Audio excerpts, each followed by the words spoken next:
Hello दोस्तों, स्वागत है आपका online YouTube channel Awadh coaching class में।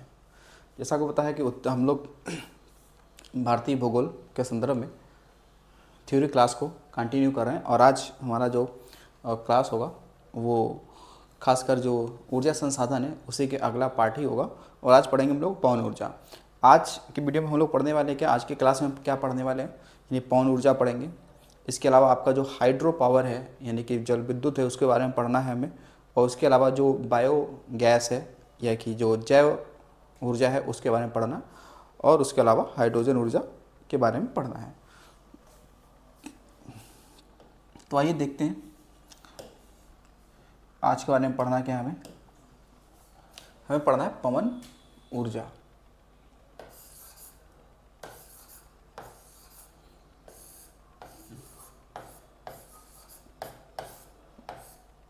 पवन ऊर्जा, पवन ऊर्जा मतलब विंड एनर्जी। ठीक है, हमें क्या पढ़ना है, विंड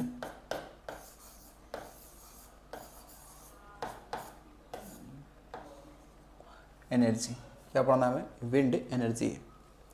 अब देखिए विंड एनर्जी हो ये किस तरीके से ये काम करती है। जैसे हमें पता होना चाहिए कि खासकर जो भी आपकी पवन चक्कियाँ होती हैं, जो भी पवन चक्कियाँ होती हैं, तो उनके द्वारा जो प्रवाहित यानी चलती हुई, जो तेज़ी के साथ चलती हुई जो आपकी वायु है उसके दोहन से या उसके प्रयोग से हम लोग क्या करते हैं, विद्युत प्राप्त कर देते हैं।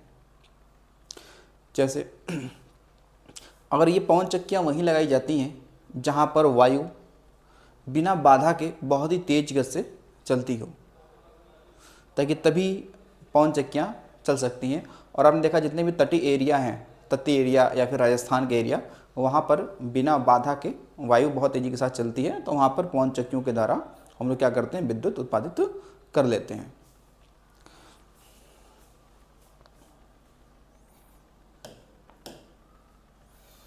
पवन ऊर्जा कैसे हम लोग प्राप्त करते हैं, okay।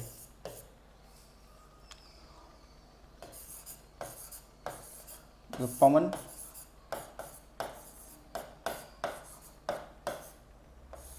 चक्कियों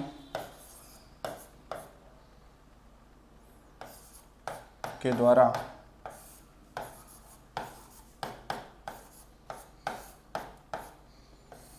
प्रवाहित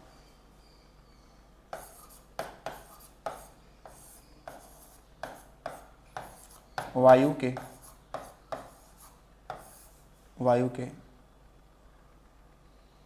दोहन से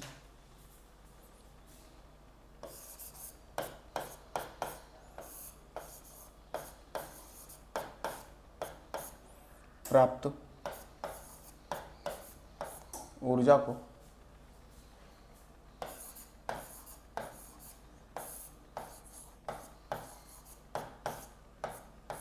पवन ऊर्जा कहते हैं, पवन ऊर्जा कहते हैं। और ये कहाँ पर अधिकतम स्थापित होंगे, जहाँ पर वायु बिना बाधा के तेज गति से चलती हो। ठीक है,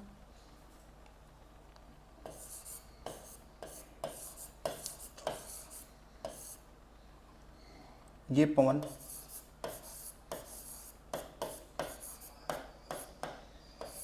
चक्कियाँ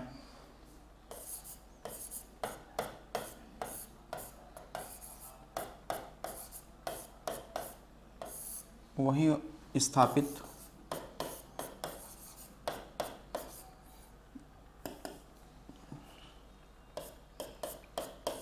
की जाती हैं जहाँ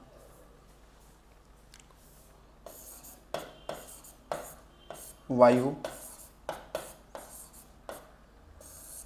बिना बाधा यानी कि बिना अवरोध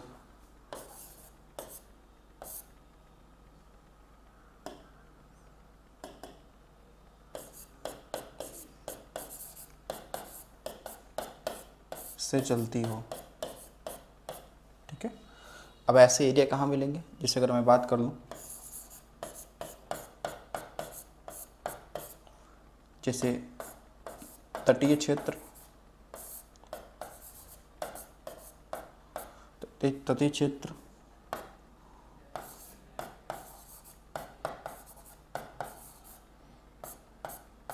राजस्थान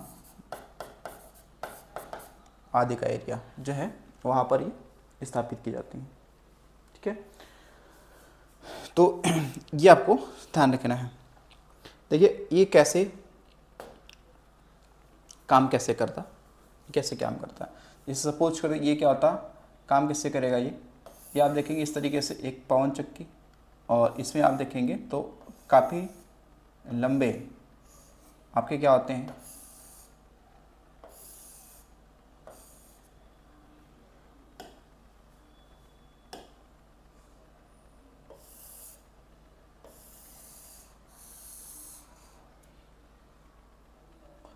ये ऐसी आपके पंख लगे होंगे इस तरीके से, और नीचे ये आधार वाला क्षेत्र है,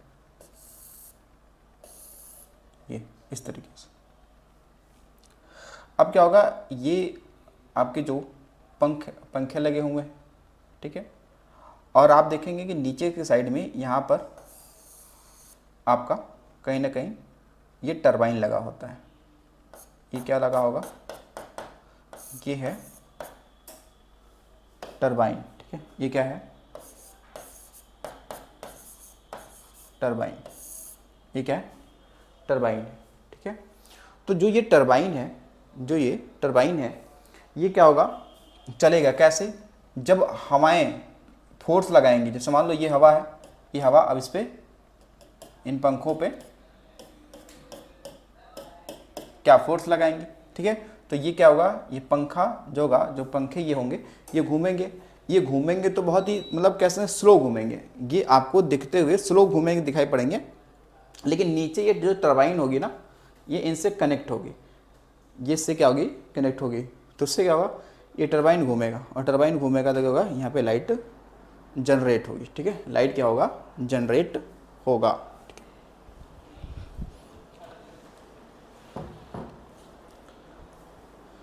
ठीक है, तो लाइट क्या होगा, यहाँ पे जनरेट होगा। अब देखिए कि ये जो पवन ऊर्जा है, कह सकते हैं कि इससे जो पर्यावरण नुकसान है ना, ये काफ़ी बहुत ज़्यादा कम होता है। ठीक है, काफ़ी ज़्यादा क्या होता है, कम होता है।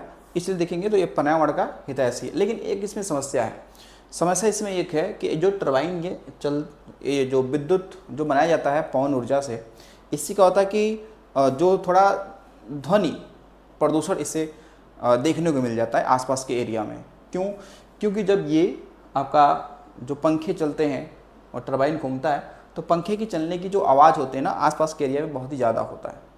ठीक है, बहुत ही ज़्यादा होता है।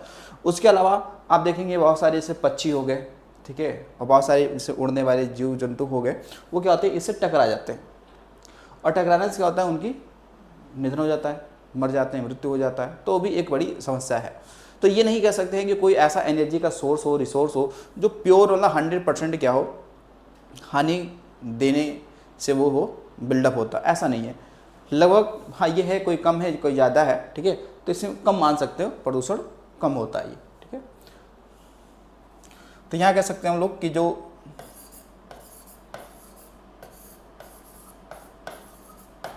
पवन ऊर्जा है, पवन ऊर्जा ये पर्यावरण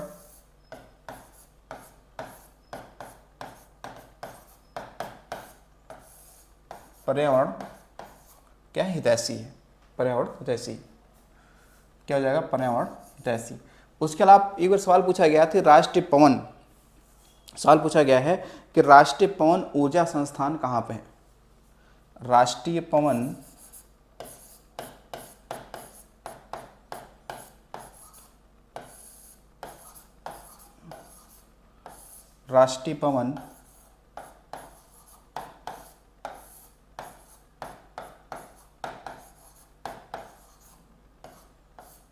ऊर्जा संस्थान कहाँ पे है। तो राष्ट्रीय पवन ऊर्जा संस्थान बताएंगे, ये है कहाँ पे,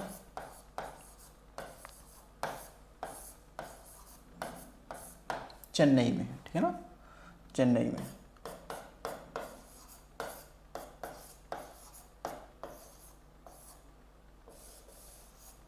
चेन्नई में है, यानी कि तमिलनाडु में। उसके अलावा भारत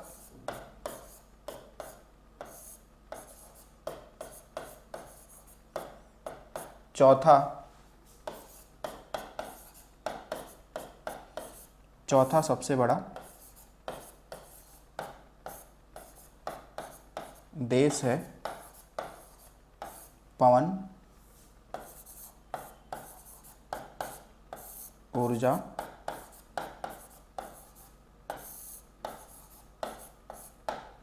उत्पादन में।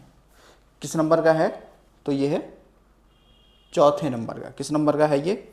चौथे नंबर का हो जाता है, क्योंकि चीन, अमेरिका, जर्मनी ये थर्ड, तीन तो हैं ही है, ठीक है। अगर देखा जाए तो पहला कौन होगा? पहला आपका है चीन, फिर है यूएसए, फिर है जर्मनी और फिर है भारत। तो ये क्या है? चार आपके ऊर्जा उत्पादक यानी पवन ऊर्जा उत्पादक क्या है आपके? ये देश है, ठीक है। उसके बाद में देखिएगा, अगर राज्यों की हम लोग बात करें तो राज्यों में पहले स्थान पे आता है तमिलनाडु, फिर आता है महाराष्ट्र, ठीक है। पहले आएगा तमिलनाडु, फिर आएगा महाराष्ट्र, गुजरात, ये सब चलते रहते हैं, ठीक है। अगर राज्यों की श्रेणी देखेंगे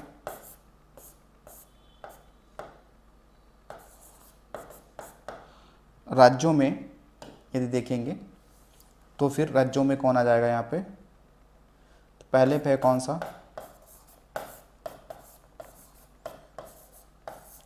तमिलनाडु,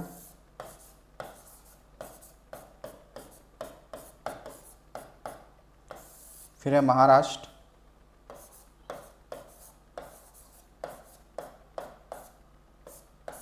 फिर है गुजरात। फिर है कौन सा? गुजरात हो जाएगा, ठीक है। कौन सा जाएगा? गुजरात हो जाएगा।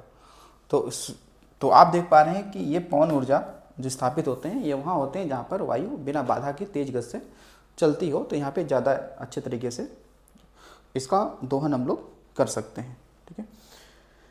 तो इसका कुछ हानि भी है और कुछ लाभ भी है, ठीक है। ऐसा नहीं कि कुछ हर जगह प्रॉफिट ही होती है, वो लाभ और हानि दोनों की दृष्टि से देखी जाती है। चलिए अब हम बात करेंगे यहाँ पर जो होगा वो बायोमास या जैव ऊर्जा बात करेंगे। अगला होगा जो इसके बारे में पढ़ने हैं हम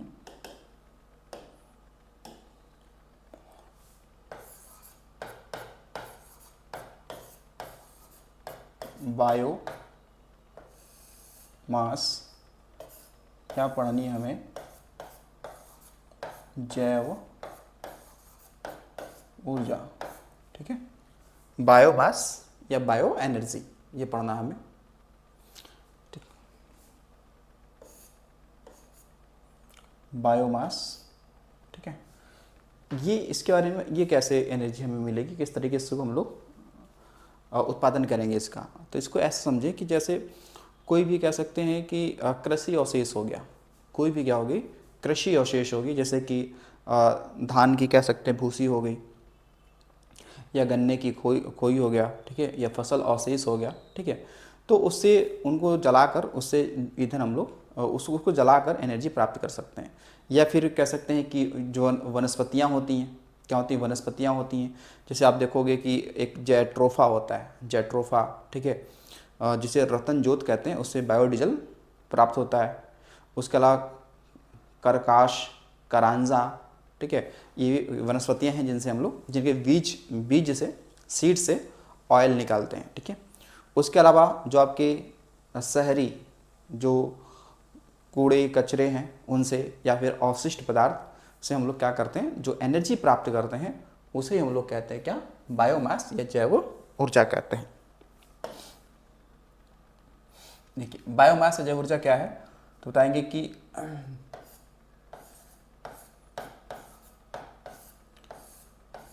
कृषि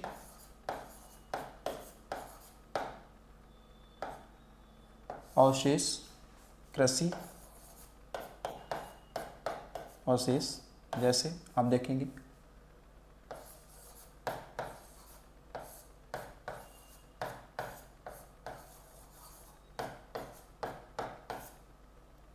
धान की भूसी,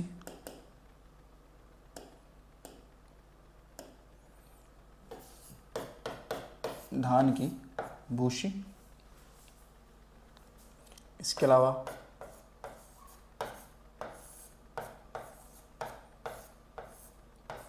गन्ने की खोई, इसके अलावा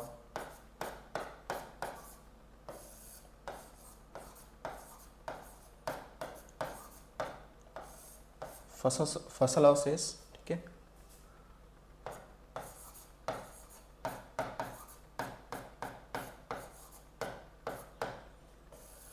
वनस्पतियाँ,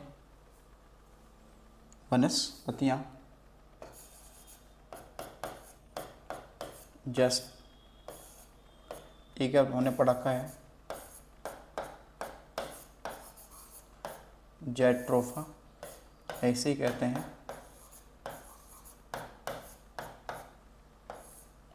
रतनजोत, इसके अलावा करकास,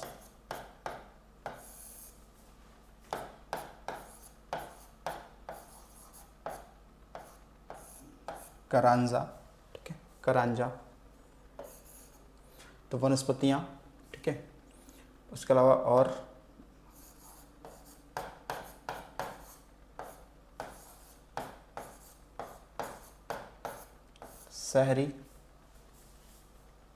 शहरी,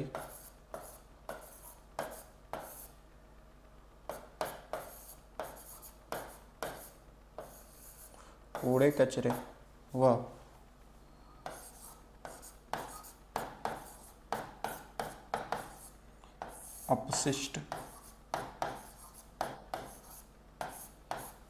अपशिष्ट पदार्थों से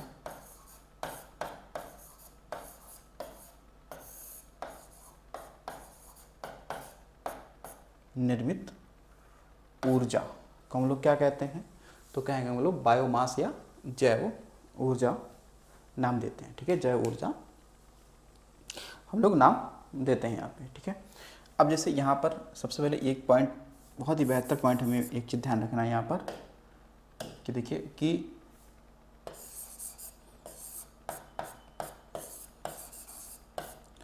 जैट्रोफा या रतनजोत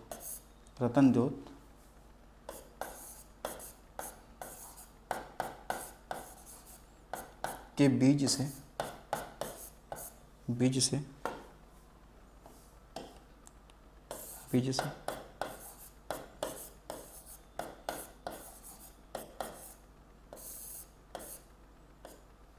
बायोडीजल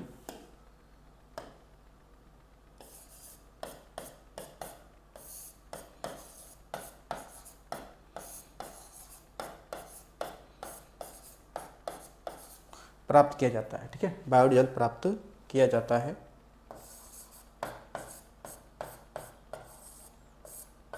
जो एक क्या है, फ्यूल है, ईंधन है, ठीक है। तो आप कह सकते हैं कि ये भी एक प्रकार का गैर परंपरागत ऊर्जा का स्रोत है, नवीकरणीय नहीं है, क्या है, गैर परंपरागत ऊर्जा का स्रोत है, यानी कि ये भी एक नया तरीका, एक नया पद्धति है एनर्जी को बिल्डअप करने का, ठीक है।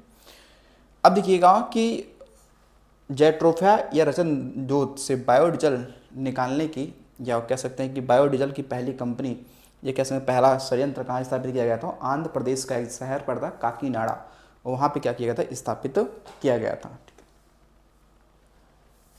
तो यहीं पे लिखेंगे कि देश का पहला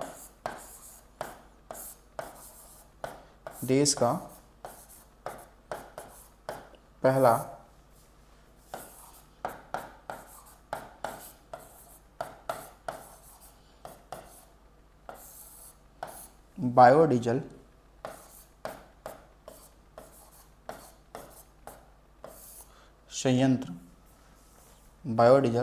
संयंत्र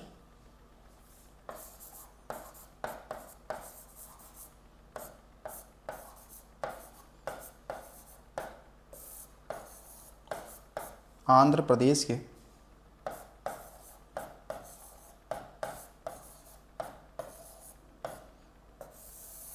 काकीनाडा में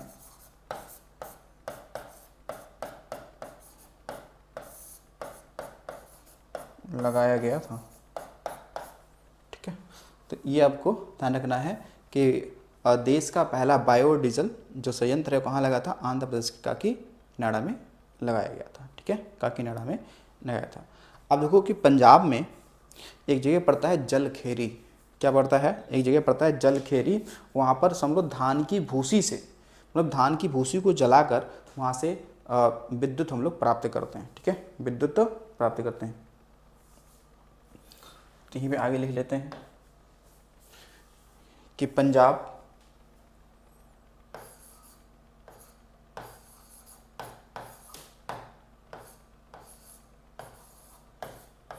के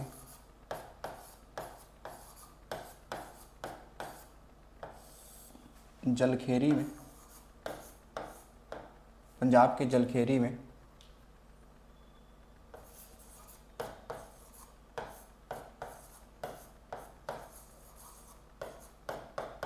धान के भूसी से, धान की भूसी से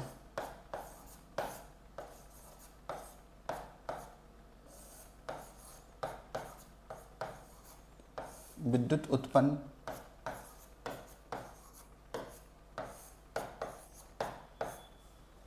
करने का संयंत्र स्थापित किया है।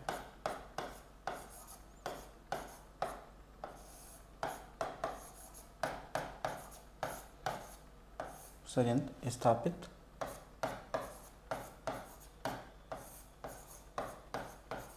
किया है। ठीक है, तो पंजाब के जलखेरी, जलखेरी क्या एक जगह पड़ती है जहाँ पर ये स्थापित किया गया है। ठीक है, जहाँ पे स्थापित किया गया है। अब यहाँ पे ये लिखते हैं कि जैव ऊर्जा उत्पादन में कौन सा राज्य आगे है। जैव ऊर्जा उत्पादन में, जैव ऊर्जा उत्पादन में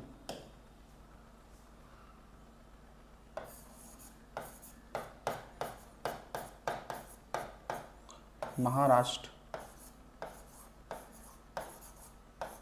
उत्तर प्रदेश, ठीक है, राज्य क्या है, शीर्ष है, शीर्ष। ठीक है, यानी कि जैव ऊर्जा के उत्पादन में महाराष्ट्र पहले स्थान पे, सेकेंड स्थान पे कौन है, तो वो है आपका उत्तर प्रदेश। सेकेंड स्थान पे कौन सा हो जाएगा, उत्तर प्रदेश हो जाएगा। ठीक है, चलिए अब हम लोग यहाँ पे अगला जो पढ़ने वाले हैं वो हो जाएगा यहाँ पे जल विद्युत ऊर्जा की बात करेंगे। ठीक है, जल विद्युत ऊर्जा यानी कि हाइड्रो इलेक्ट्रिक एनर्जी, यहाँ पढ़ने वाले हैं हम लोग क्या, देखो जल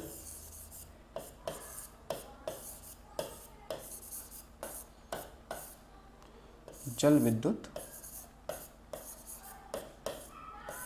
ऊर्जा, जल विद्युत ऊर्जा यानी कि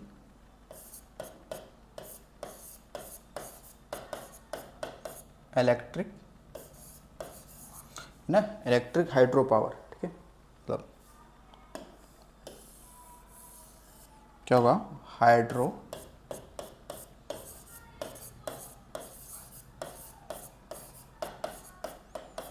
इलेक्ट्रिक एनर्जी,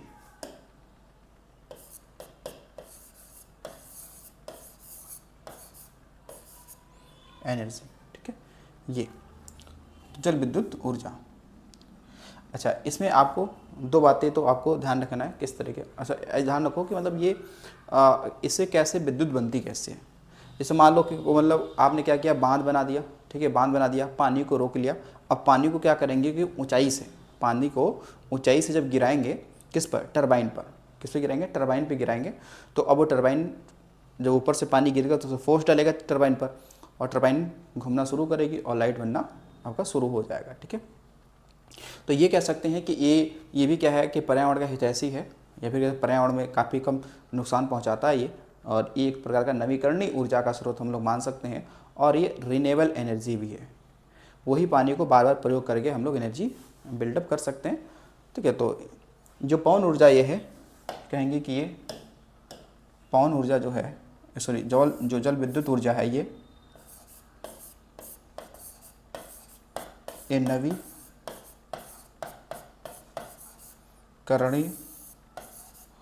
और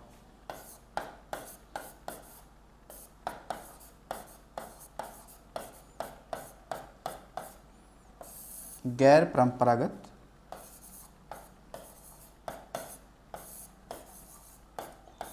ऊर्जा का स्रोत है। ठीक है। तो ये नवीकरणीय भी है। नवीकरणीय का मतलब ये हो गया कि इसको एक ही जल को बार बार गिराकर जल विद्युत बना सकते हैं हम। तो ठीक है। उसके अलावा गैर परंपरागत है, यानी कि ये नया तरीका है विद्युत बनाने का। ठीक है, नया तरीका है विद्युत बनाने का। ठीक है। उसके अलावा आप देखेंगे जल विद्युत की बात करते हैं तो इसमें क्या होता हुआ कि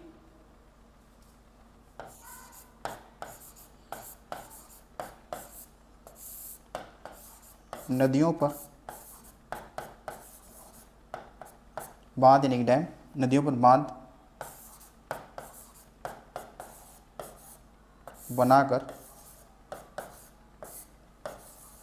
जल को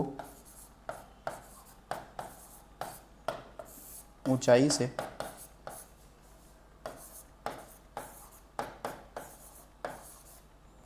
टरबाइन पर गिराया जाता है,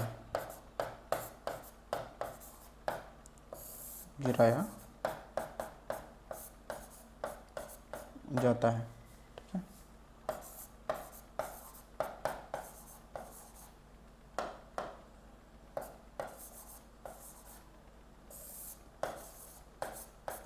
टरबाइन के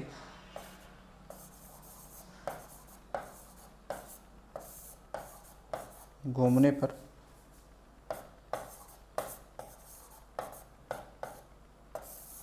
विद्युत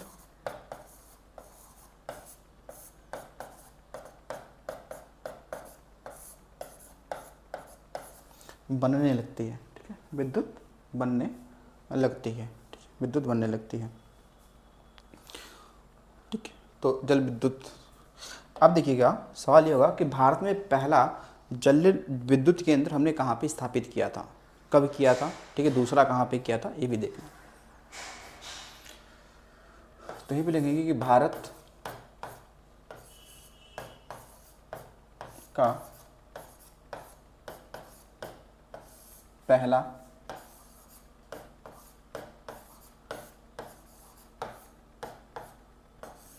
जल विद्युत केंद्र 1897 में 1897 में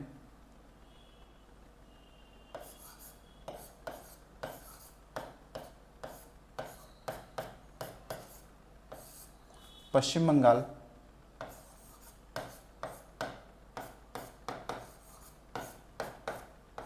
में स्थित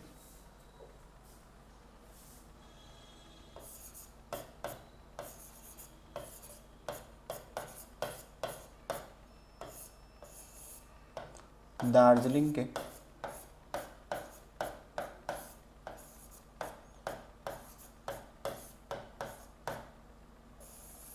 सिद्रापोंग में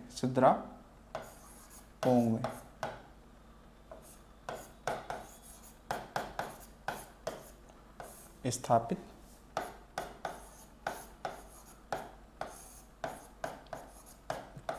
किया गया था। ठीक है। तो धारणा कब, 1897 में, कहाँ, पश्चिम बंगाल के दार्जिलिंग के सिद्रापोंग में स्थापित किया गया था। ठीक है, चलो तो ये पहला पॉइंट। दूसरा देख सकते हैं कि सेकंड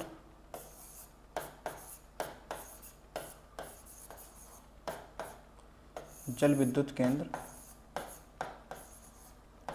कहाँ पे लगा था, तो कह सकते हैं ये लगा था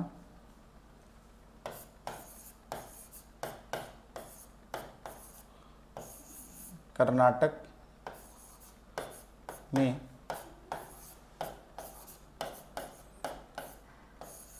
कावेरी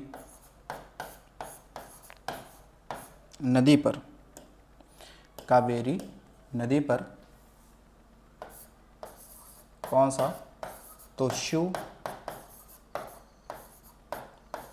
समुद्रम, शिव समुद्रम, ठीक है, शिव समुद्रम जल विद्युत केंद्र,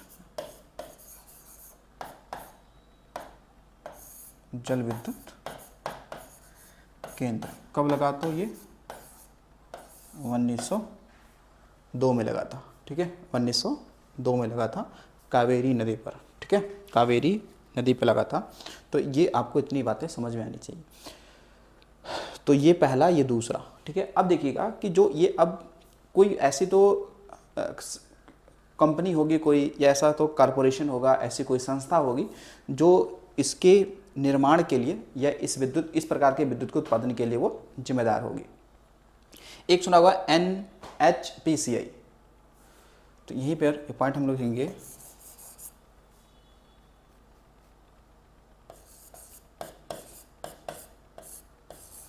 कि भारत में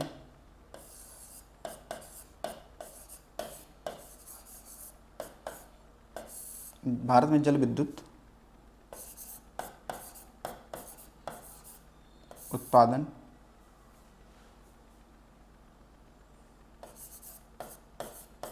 उत्पादन हेतु हमने किसको बनाया है, तो हमने बनाया है, एक है आपका national hydro electric power corporation, ठीक है।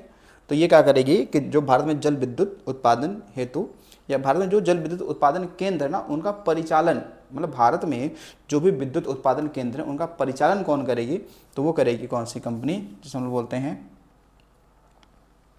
नेशनल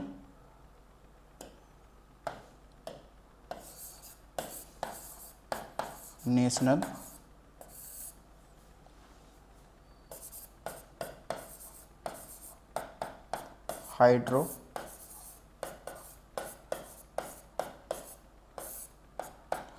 इलेक्ट्रो पावर कॉरपोरेशन, ठीक है, नेशनल हाइड्रो इलेक्ट्रिक लिख दें, इलेक्ट्रिक पावर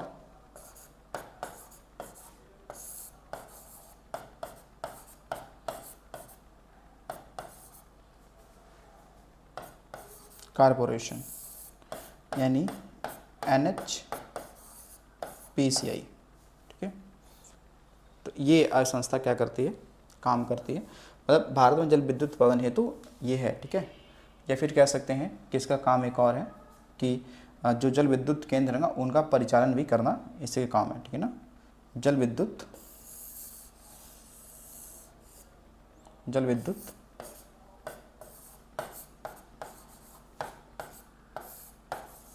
केंद्रों का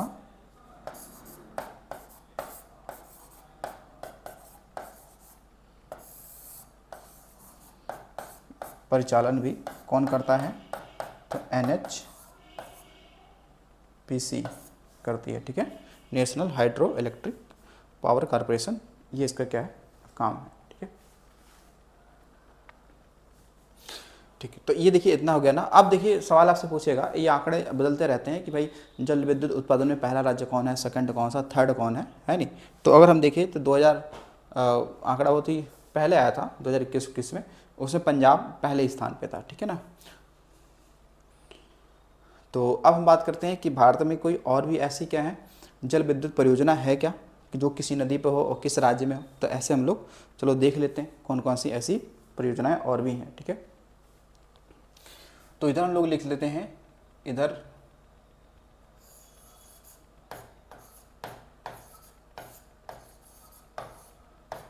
जल विद्युत केंद्र, एक तरफ करेंगे जल विद्युत केंद्र, दूसरी तरफ हो जाएगा यहाँ पर आपका नदी,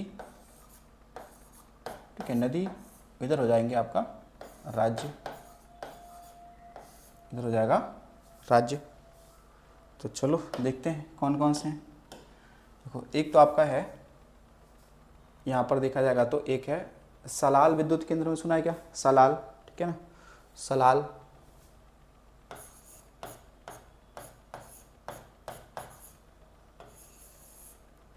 सलाल, ठीक है। फिर उसके बाद में है बगलिहार और दुलहस्ती। देखिएगा, सलाल, दुलहस्ती, बगलिहार, बगलिहार। तो ये तीनों जो जल विद्युत केंद्र की अगर हम लोग बात करते हैं तो ये है किस नदी पर? चेनाब नदी पर है, चेनाब। और राज्य कौन सा हो जाएगा? तो राज्य हो जाएगा जम्मू कश्मीर, यहाँ पे, ठीक है, यहाँ पे है, ठीक है भैया। 2 हो गए, 3 हो गए। इसके अलावा एक है आपका उरी। अच्छा, ये देखो बांध भी हैं, ऐसा नहीं है कि ये बांध नहीं है, बांध भी हैं, और उस जहाँ बांध बनेगा वहीं तो जल विद्युत बनेगा। ये तो स्वाभाविक सी बात है कि हम लोग बांध क्यों बनाते हैं? बांध को हम लोग कई पर्पज़ से बनाते हैं, मल्टीपर्पज़ से बनाते हैं, बहुउद्देशीय तरीक़ों को के लिए हम बनाते हैं। जैसे बांध बना दिया तो बांध से क्या होगा?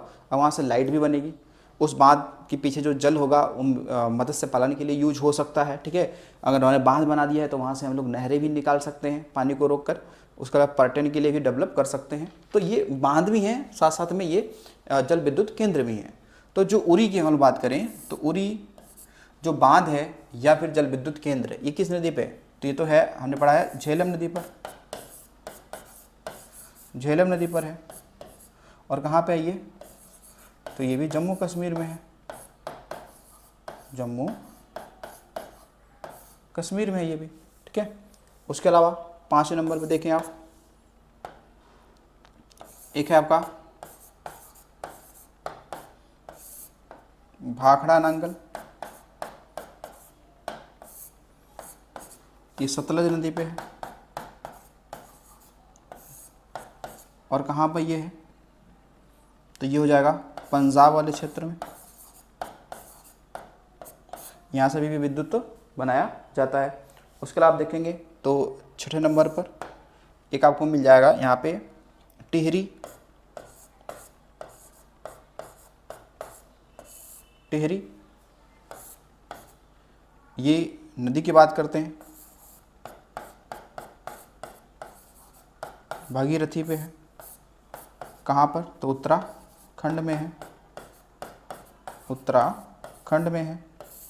एक आपने टनकपुर सुना होगा, टनकपुर, वो भी उत्तराखंड में ही है, ठीक है, वो भी उत्तराखंड में है। तो ये आपके सारे होंगे। एक आपने 7वें नंबर पे देखो ओंकारेश्वर सुना होगा, ओंकारेश्वर बांध पढ़ा आपने, ओंकारेश्वर। ये नर्मदा नदी का जल रोक कर टरबाइन पे गिराया जाता है। तो ये कहाँ पे है? मध्य प्रदेश में, ठीक है ना। ये कहाँ पर जाएगा? मध्य प्रदेश में हो जाएगा, ठीक है। तो ये कुछ प्रमुख है, ठीक है ना। बाकी इसके अलावा और बहुत सारे हैं, लेकिन ये क्या है? प्रमुख जल विद्युत केंद्र है, इनको आपको क्या रखना है? ध्यान रखना है, ठीक है। चलिए अब आते हैं अगले, ऊर्जा कौन सी, अगली ऊर्जा कौन सी है, ठीक है। तो वो होगा आपका खासकर जो हमने पढ़ा का हाइड्रोजन ऊर्जा। क्या होगा? हाइड्रोजन ऊर्जा। तो आते हैं हाइड्रोजन ऊर्जा।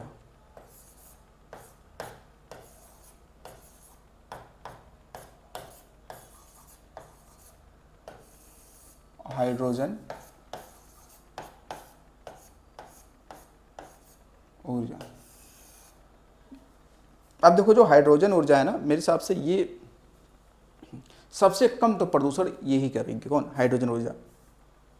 कि हाइड्रोजन यानी कि समझ लो पानी है, जल है, ठीक है। तो यानी जल से जो विद्युत बनता है, जो एनर्जी हमें प्राप्त होती है, ठीक है, वो हाइड्रोजन ऊर्जा ही कहते हैं। आपने सुना होगा कि विश्व का पहला ऐसा देश है कौन सा? जर्मनी, जिसने क्या बनाया है? हाइड्रोजन से ट्रेन चलने वाली, मतलब हाइड्रोजन चलने वाली ट्रेन बनाया है, ठीक है, जर्मनी। एशिया का पहला देश कौन है? विश्व का दूसरा कौन सा है? तो वो है कौन सा? चीन। भारत ने भी, ध्यान रखिएगा, भारत ने भी हाइड्रोजन चलने वाली ट्रेन को बना रखा है, बिल्डअप कर रखा है, उसका संचालन भी हो रहा है, ठीक है, हिमाचल प्रदेश वाले क्षेत्र में, ठीक है। तो दक्षिण एशिया और एशिया, दक्षिण एशिया का पहला और एशिया का दूसरा देश कौन सा है जो जिसने हाइड्रोजन चलने वाली ट्रेन बनाया? वो है भारत, ठीक है। कौन सा है? भारत, ठीक है। तो हाइड्रोजन ऊर्जा ध्यान रखिएगा कैसी ऊर्जा एक है, तो कहेंगे कि ये एक वैकल्पिक नवीकरणीय ऊर्जा है जो भविष्य में ऊर्जा के मतलब ऊर्जा संसाधन के रूप में इसे देखा जा रहा है, ठीक है। तो ध्यान रखिएगा कि हाइड्रोजन ऊर्जा जो है ये क्या है, एक वैकल्पिक क्या है, नवीकरणीय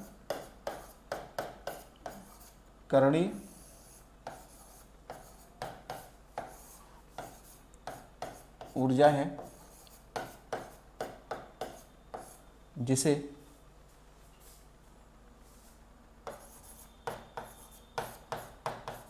भविष्य में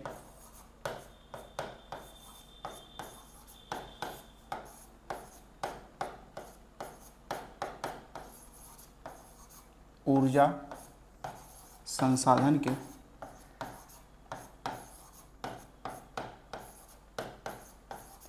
रूप में देखा जा रहा है।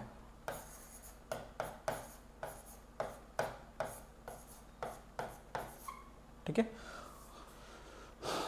देखो जो हाइड्रोजन है उसको हम लोग भविष्य का ऊर्जा मतलब कह सकते हैं कि भविष्य का ऊर्जा, ठीक है। भविष्य का ऊर्जा किसे कहते हैं हम लोग, तो हाइड्रोजन को ही कहते हैं, ठीक है। भविष्य का ऊर्जा क्या बोलेंगे, हाइड्रोजन को ही हम लोग कहते हैं, ठीक है। तो भविष्य का ऊर्जा किसे कहेंगे, यानी कि जो भविष्य में जो ऊर्जा हमें दिख रही है वो कौन सी है, हाइड्रोजन।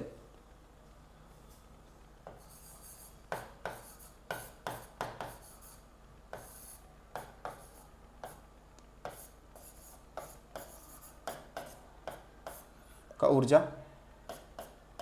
क्या है, तो हाइड्रोजन है, ठीक है। क्या है, तो हाइड्रोजन, ठीक है। तो हाइड्रोजन को हम लोग क्या बोलते हैं, भविष्य का ऊर्जा मानते हैं, ठीक है। आने वाले समय में ये एनर्जी के रूप में इसका प्रयोग हो रहा होगा, ठीक है।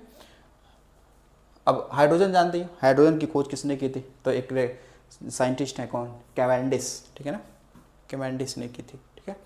अब यहाँ पर ये भी चलेंगे, देखेंगे कुछ प्रमुख एक तथ्य या बातें होंगी उनके बारे में हम लोग बात करते हैं। हाइड्रोजन के संदर्भ में एक बात होगी अगर फैक्ट्स की हम लोग बात करते हैं, इसमें देखिएगा फैक्ट्स, ठीक है।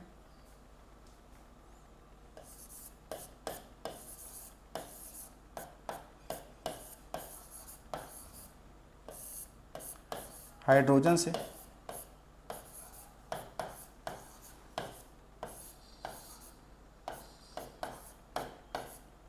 चलने वाली ट्रेन, हाइड्रोजन से चलने वाली ट्रेन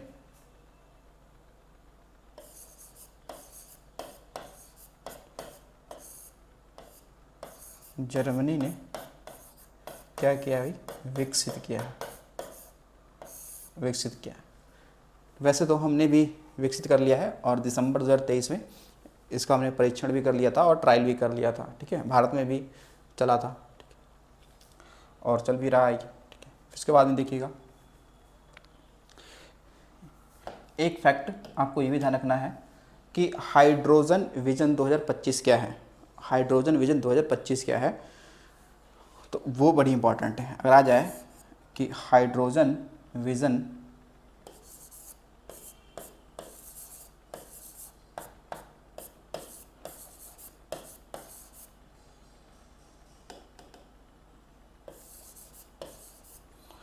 हाइड्रोजन विजन 2025 ये क्या है, हाइड्रोजन विजन 2025 क्या है, तो इसको ध्यान रखना, ये पेट्रोलियम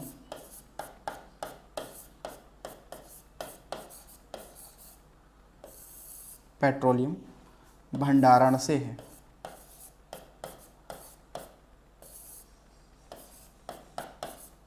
ठीक है। तो ये पेट्रोलियम क्या है, भंडारण से है, इसको आपको ध्यान रखना है। ये पेट्रोलियम उत्पाद भंडारण से, ठीक है। पेट्रोलियम क्या है, उत्पाद भंडारण से है,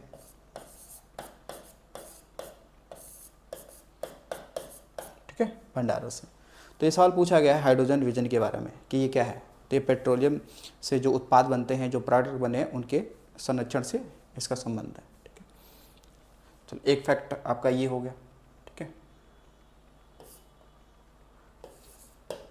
तीसरा फैक्ट देखो, अगर सवाल आपसे इस सामने ये दे रखा हो कि भाई सौर ऊर्जा से संचालित होने वाला विश्व का पहला आपका एयरपोर्ट या हवाई अड्डा कौन सा है, तो देखिएगा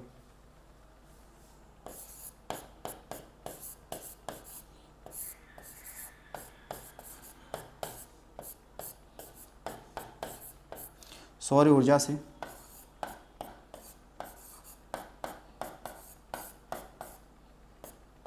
संचालित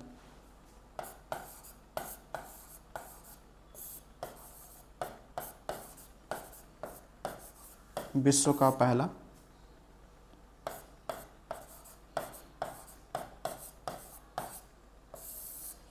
एयरपोर्ट, ठीक है, कौन है, तो वो है आपका कोच्चि।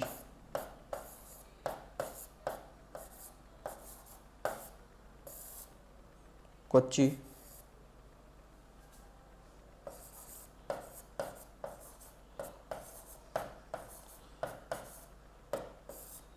इंटरनेशनल एयरपोर्ट कहाँ पे है, केरल में है। कहाँ पे है, तो केरल में है। सौर ऊर्जा से संचालित विश्व का पहला एयरपोर्ट। ठीक है, ये हो जाएगा। फिर इसके बाद में आप देखेंगे कि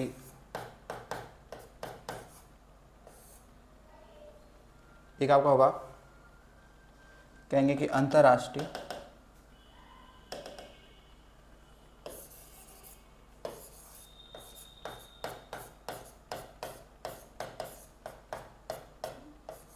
अंतर्राष्ट्रीय सौर गठबंधन,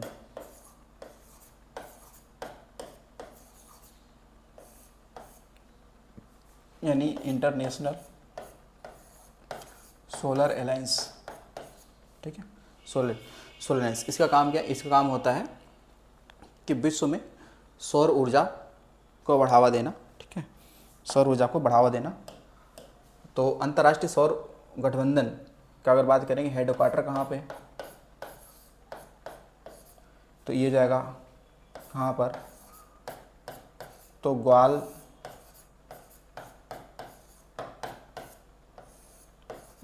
पहाड़ी पर स्थित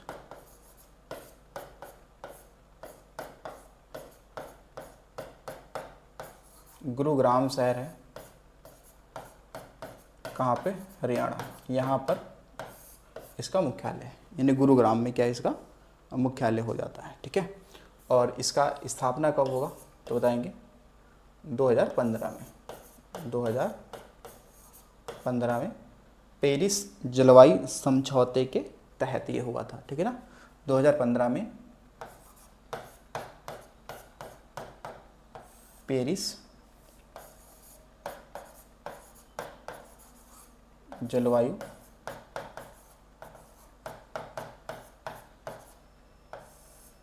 समझौते के अधीन किया गया था। ठीक है, अधीन किया गया था। इसके संस्थापक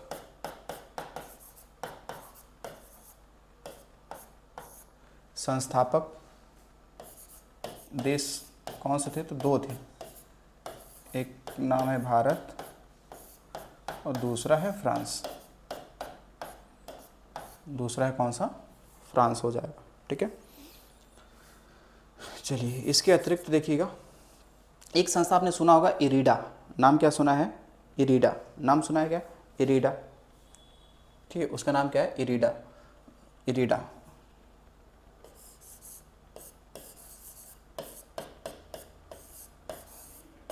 इरीडा, तो इरीडा का फुल फॉर्म क्या है, ये Indian renewable energy development agency. Full form क्या है इसका, इंडियन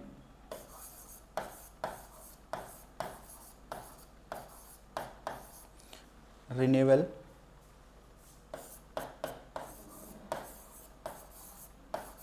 एनर्जी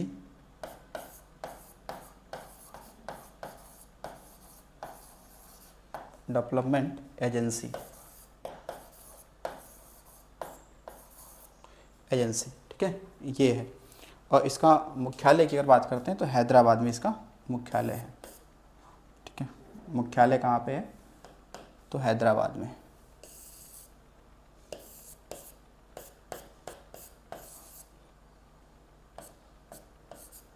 हेड क्वार्टर कहाँ पे है?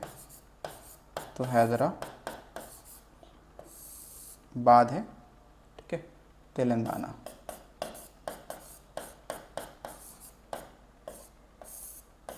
तेलंगाना में। ठीक है, इसकी स्थापना कब होती है? तो 1987 में क्या होगी? इसकी स्थापना होगी। अगर मैं इसको हिंदी में बात करूं, इसका क्या फुल नाम होगा, जिसे कहते हैं भारतीय अक्षय ऊर्जा डेवलपमेंट यानी कि विकास एजेंसी। भारतीय अक्षय ऊर्जा,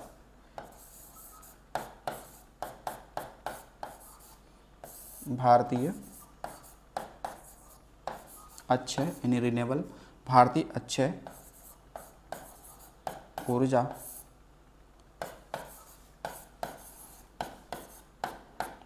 विकास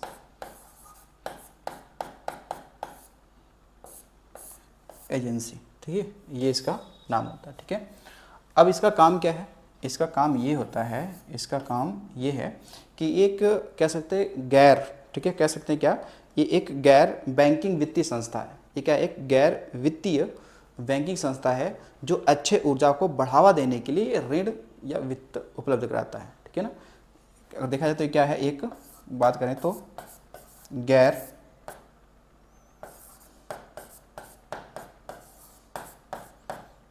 बैंकिंग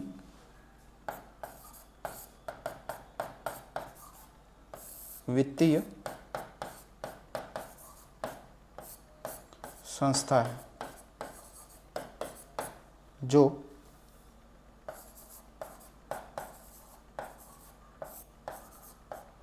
अक्षय ऊर्जा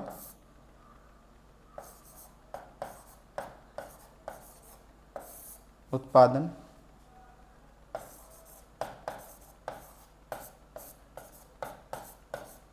वृद्धि हेतु